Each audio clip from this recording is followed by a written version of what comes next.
আসসালামু আলাইকুম। প্রিয় বিশ্ববিদ্যালয় ভর্তি পরীক্ষার্থীরা, তোমরা কেমন আছো? আশা করছি তোমরা ভালো আছো। তোমাদের দোয়ায় আমিও আলহামদুলিল্লাহ ভালো আছি। তো তোমরা আমাকে হয়তো সবাই চিনো। আর যারা চিনো না তাদের উদ্দেশ্যে একটু বলছি। আমার নাম ধ্রুব। আমি সাধারণ জ্ঞান পড়াতে এবং পড়তে ভালোবাসি। তো এইজন্য তোমাদের বিশ্ববিদ্যালয় পদযাত্রাকে একটু সহজ করতে তোমাদের জন্য আমি একটা আয়োজন করেছি। সেই আয়োজনটা হচ্ছে তোমাদের জন্য প্রত্যেকদিন আমি সাধারণ জ্ঞানের ছোট ছোট একটা টপিকে ভিডিও দিব এবং সেই সব টপিকেই ভিডিও দিব যেসব টপিক থেকে সাধারণ জ্ঞানের প্রশ্ন আসে বিশ্ববিদ্যালয় ভর্তি পরীক্ষায়। তো সেই আজকে হচ্ছে আমাদের ক্লাস নাম্বার 1 থাকবে। ঠিক আছে? আজকে থাকবে ক্লাস নাম্বার 1। তো এই ক্লাস নাম্বার 1 এ শুরু করার আগে বিশ্ববিদ্যালয় ভর্তি পরীক্ষা নিয়ে ভর্তি পরীক্ষার সাধারণ জ্ঞান নিয়ে মূলত আমি একটু কথা বলি।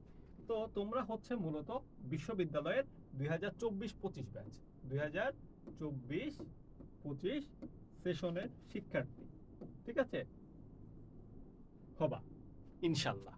তো এখন তোমরা যেহেতু 24-25 সেশনের শিক্ষার্থী হবা, তোমাদের জন্য এখনো বিশ্ববিদ্যালয় ভর্তি পরীক্ষা হতে কিন্তু বেশ একটা বড় সময় আছে। মাত্র বিশ্ববিদ্যালয় ভর্তি পরীক্ষার প্রস্তুতির যাত্রা শুরু হচ্ছে তোমাদের। তো এখন থেকে যদি তোমরা সিরিয়াস থাকো সাধারণ জ্ঞান নিয়ে এবং বাকি অন্যান্য বিষয়গুলো নিয়ে, আশা করছি যে তোমরা তোমাদের স্বপ্নের বিশ্ববিদ্যালয়ে পৌঁছাতে পারবে। তো সাধারণ জ্ঞান নিয়ে যে কথাগুলো বলবো, সেই কথাগুলোর প্রথম পয়েন্ট নাম্বার 1। পয়েন্ট নাম্বার 1 এ আমরা দেখি, একটা কথা বলি আমি সব সময়, সেই কথাটা পয়েন্ট নাম্বার 1 এ সব সময় রাখি এবং আজকেও এর ব্যতিক্রম না, আজকেও রাখছি। সেটা হচ্ছে সাধারণ জ্ঞান পড়তে শুরু করার আগে যে কাজটা করতে হবে বা পড়তে শুরু করার সময় যে কাজটা করতে হবে সেটা হচ্ছে কোশ্চেন ব্যাংক সলভ করতে হবে। কোন কোশ্চেন ব্যাংক সলভ করব, এটা একটা প্রশ্ন হতে পারে। এখন আমি বলি কি, তুমি যেই বিশ্ববিদ্যালয়ে ভর্তি পরীক্ষা দিয়ে দিতে চাও, মানে যে বিশ্ববিদ্যালয়ে তুমি ভর্তি হতে চাও, সেই বিশ্ববিদ্যালয়ের কোশ্চেন ব্যাংক তুমি সলভ করবা। ঠিক আছে? যেমন কথার কথা ধরো তুমি ঢাকা বিশ্ববিদ্যালয়ে দিতে চাও, ঢাকা বিশ্ববিদ্যালয়ে ভর্তি হতে চাও। তো ঢাকা বিশ্ববিদ্যালয়ে ভর্তি হতে চাইলে কি করতে হবে? ঢাকা বিশ্ববিদ্যালয়ের যে বিগত 10 বছর 15 বছরের যে প্রশ্ন, সেই প্রশ্নগুলা কোন প্রশ্নটা কিভাবে আসছে, এবং সাধারণ জ্ঞানের কিন্তু কোনো সিলেবাস নাই, এই জন্যই সাধারণ জ্ঞান আরও জটিল বিষয় হয়ে দাঁড়ায়। তো সাধারণ জ্ঞানের কোন প্রশ্নটা কিভাবে আসছে, কোন পরিপ্রেক্ষিতে আসছে, কিসের প্রেক্ষিতে আসছে, এই জিনিসগুলো জানা বোঝা, তাহলে সাধারণ জ্ঞান পড়তে সুবিধা হবে। তোমরা সবাই তো জানো যে সাধারণ জ্ঞান একটা সমুদ্রের মতো। এত বিশাল, এত বিশাল সিলেবাস, এটা তো কোনো আসলে সিলেবাসও নাই। তো এত বিশাল সিলেবাসের একটা জিনিস কিভাবে পড়বা বা কোত্থেকে প্রশ্ন আসবে তারও তো কোনো ঠিক নেই, তাই না? তো এখন পড়তে হলে ওই রাস্তায় পড়তে হবে, ওই ওয়েতে আগাতে হবে যেই ওয়েতে বিগত বছরগুলোতে কোশ্চেন আসছে। এই বছরেও সেই সব ওয়ে থেকে কোশ্চেন আসার সম্ভাবনা বেশি। ঠিক আছে? তার মানে হচ্ছে যে কোশ্চেন ব্যাংক সলভ করতে হবে। তো আমরা যেহেতু ধাপে ধাপে ক্লাস নিব, প্রত্যেক দিন একটা ছোট ছোট টপিক নিয়ে ক্লাস নিব, তাই আজকেই সবগুলো বলছি না। তবে আজকে প্রথম ক্লাস যেহেতু, পয়েন্ট নাম্বার 1 নিয়ে আমরা একটু আলোচনা করলাম। সেটা হচ্ছে আমাদের কোশ্চেন ব্যাংক সলভ করতে হবে। ঠিক আছে?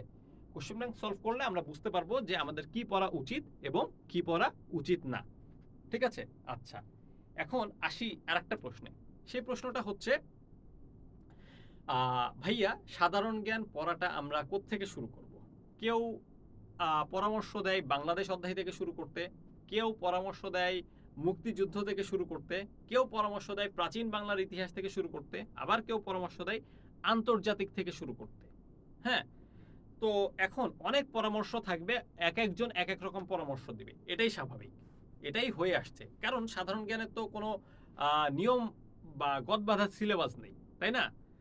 তো এখন আমি একটা জিনিস বলি কি, সাধারণ জ্ঞান যেহেতু সমগ্র বিশ্বে এবং সমগ্র এই যে আহ, মহান আল্লাহ তাআলার যে সৃষ্টি, এই সৃষ্টির মধ্যেই তো প্রশ্নগুলো আসে, এর বাইরে থেকে তো আর কোনো প্রশ্ন আসার সুযোগ নেই, তাই না?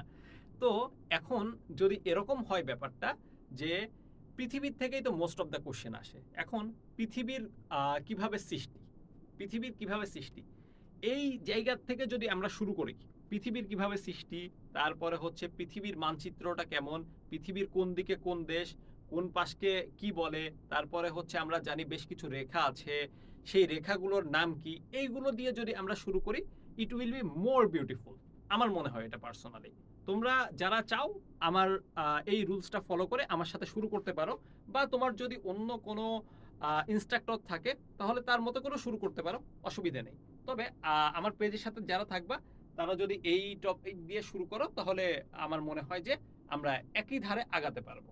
ঠিক আছে? তো আমরা আজকের প্রথম টপিকটাতে যাই। আজকের প্রথম টপিকটা আমরা দেখি, সেটা হচ্ছে বিগ ব্যাং থিওরি। আচ্ছা, তোমরা বৈজ্ঞানিকভাবে পৃথিবীর গঠনের যে থিওরি আছে সেই থিওরির নাম তো জানো, যে বিগ ব্যাং থিওরি। ঠিক আছে? এই থিওরির নাম কি? Big bang theory. এই বিগ ব্যাং থিওরিতে মূলত কি কি বলা হয়? এই যে মহাবিশ্বের জন্ম, সেই মহাবিশ্বের জন্ম নিয়ে বিগ ব্যাং থিওরিতে আলোচনা করা হয়। এখানে কি বলা হয়? এখানে বলা হয় মহাবিশ্বের জন্মে এই মহাবিশ্বটা ছিল একটা গ্যাসের পিণ্ড। ঠিক আছে? একটা গ্যাসের পিণ্ড ছিল। এইটা কি হয়? এটা ব্লাস্ট হয়। এটা ব্লাস্ট হওয়ার পরে সমগ্র গ্রহ, নক্ষত্র, উল্কা, ছায়াপথ এইগুলো হচ্ছে এক একটা এক এক দিকে ছড়িয়ে পড়ে। এই যে এক একটা এক এক দিকে ছড়িয়ে পড়ে বাস্ট হয়ে, এইটাকেই বলে হচ্ছে যে তোমার বিগ ব্যাং থিওরি। ঠিক আছে? এই বিগ ব্যাং থিওরির সর্বপ্রথম ধারণা কে দেয়? দেখো, সর্বপ্রথম ধারণা দেয় হচ্ছে যে জর্জ লেমেটার। জর্জ লেমেটার উনি হচ্ছে সর্বপ্রথম ধারণা দেয়। কিন্তু স্টিফেন হকিং, তোমরা নাম শুনছো স্টিফেন হকিং, এই স্টিফেন হকিং হচ্ছে একটা বই লিখে, একটা বইয়ে এই যে মহাবিশ্ব বা বিগ ব্যাং এর ধারণা দেয়, মহাবিশ্বের গঠন বা বিগ ব্যাং এর ধারণা দেয়। এই বিগ ব্যাং এর ধারণার যে বইটা, সেই বইটার নামটা গুরুত্বপূর্ণ। তোমরা দেখেছো গত বছর ঢাকা বিশ্ববিদ্যালয়ে লিক 1U এর বইয়ের থেকে কিন্তু প্রশ্ন আসছিল, from guard wall to fast. এই বইটা কার লেখা, এইরকম প্রশ্ন আসছিল। সো এই প্রশ্ন কিন্তু আসে। হ্যাঁ, তো দেখো বইটার নাম দেখে রাখো, a brief history of time. এই বইটা কার লেখা? এই বইটা লেখা হচ্ছে স্টিফেন হকিং এর। নাম মনে থাকবে? Stephen Hawking. উনি একটু প্রতিবন্ধী টাইপের মানুষ ছিলেন, উনি একটা রোগে আক্রান্ত ছিলেন। ঠিক আছে? তো a brief history of time, এটা কার কার বই? এটা হচ্ছে যে স্টিফেন হকিং এর বই। ঠিক আছে? মনে থাকবে। আপাতত ছোট করেই আমরা আলোচনা করে সামনের দিকে এগিয়ে যাই। তারপরে আমরা দেখি যে পৃথিবীর বিভিন্ন রেখা সম্পর্কে আমরা জানবো বলেছিলাম। এখন পৃথিবীর বিভিন্ন রেখা সম্পর্কে জানতে হলে আমাদের কি করতে হবে? আমাদের পৃথিবীর মানচিত্রটা আঁকতে হবে। এখন যদিও আমার মানচিত্র বা আঁকা খুব একটা সুন্দর না, বা আমি আঁকতে পারিও না, তারপরেও পৃথিবী, আমরা ছোটবেলায় সবাই পড়ে এসেছি পৃথিবী কমলা লেবুর মতো গোল।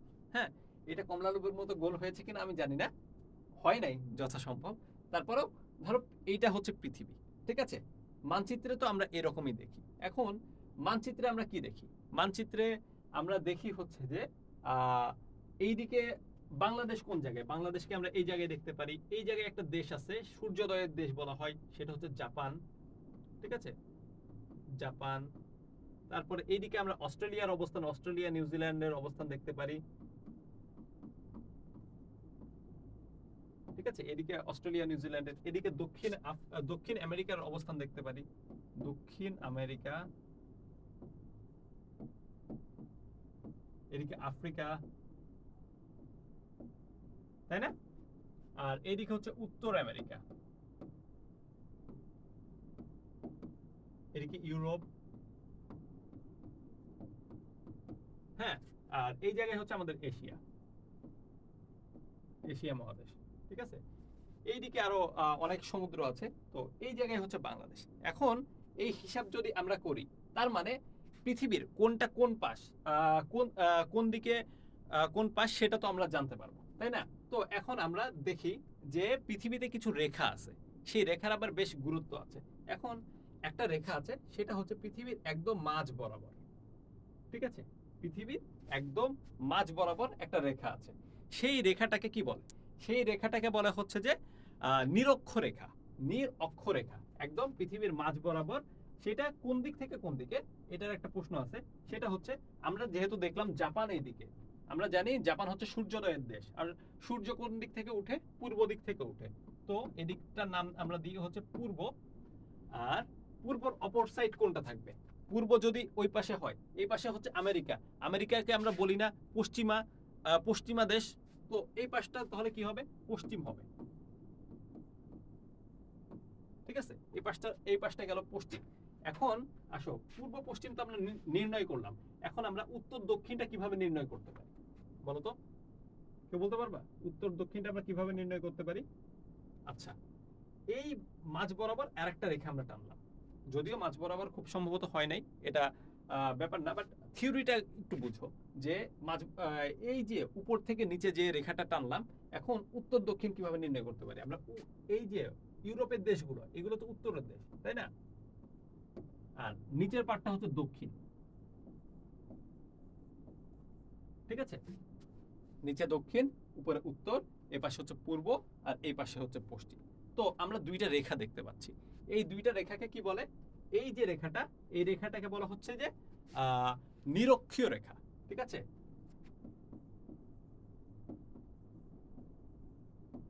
নিরক্ষীয় রেখা। আর এই যে এই রেখাটা উত্তর থেকে দক্ষিণে যে রেখাটা নামছে, সেই রেখাটাকে বলা হচ্ছে মূল মধ্য রেখা। কি রেখা?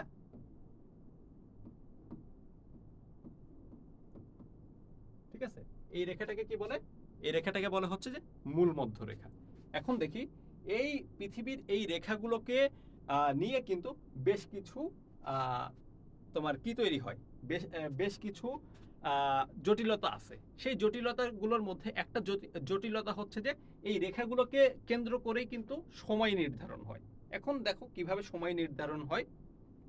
দেখো, সমগ্র পৃথিবীর যে টাইমটা, সেটা হচ্ছে গ্রিনিচ মানমন্দির, লন্ডনের গ্রিনিচ মানমন্দির থেকে তোমার হচ্ছে যে নির্ধারণ হয়। এখন গ্রিনিচ মানমন্দির হচ্ছে 0 ডিগ্রিতে, ঠিক আছে?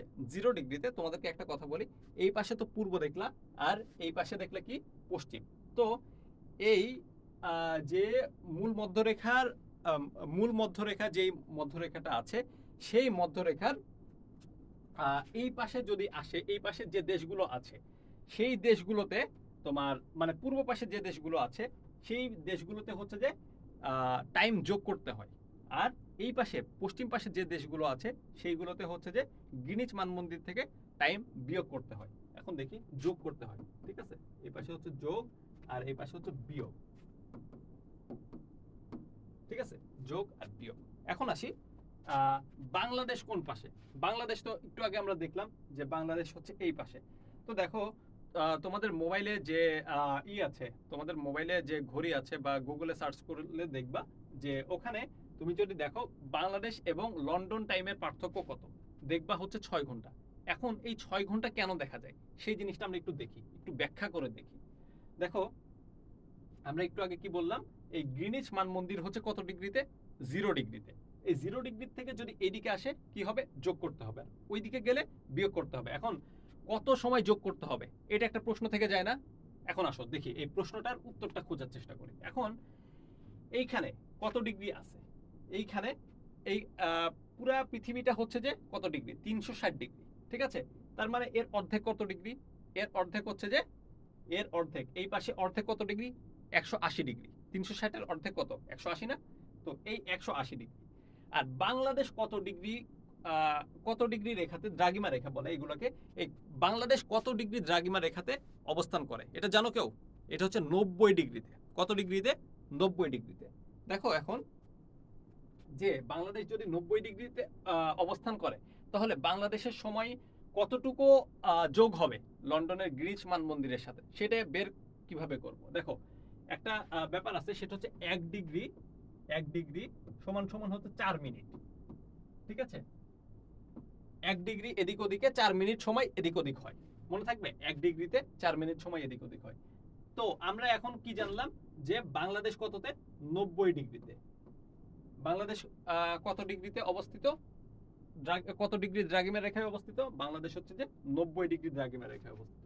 তো আমরা এখানে 90 দিলাম, ঠিক আছে? এটা হচ্ছে 90। আর 1 মিনিট সমান সমান কত মিনিট? 1 ডিগ্রি সমান সমান হচ্ছে কত কত মিনিট? 4 মিনিট। তো 90 গুণ দিই, গুণ হচ্ছে যে আমরা 4 দিই। তো 90 গুণ 4 যদি দিই, আমাদের আসবে হচ্ছে যে 360। 360। এখন 1 মিনিট বলছিলাম, সো 360 মিনিট। বুঝতে পারতেছো তো? আশা করছি বুঝতে পারতেছো। তো 360 মিনিট আসবে। তার মানে আমাদের হচ্ছে গ্রিনিচ মানমন্দির থেকে ঢাকার যে টাইমের ডিফারেন্স সেটা হচ্ছে গ্রিনিচ মন্দির থেকে বর্তমান সময়ে 360 মিনিট যোগ হবে।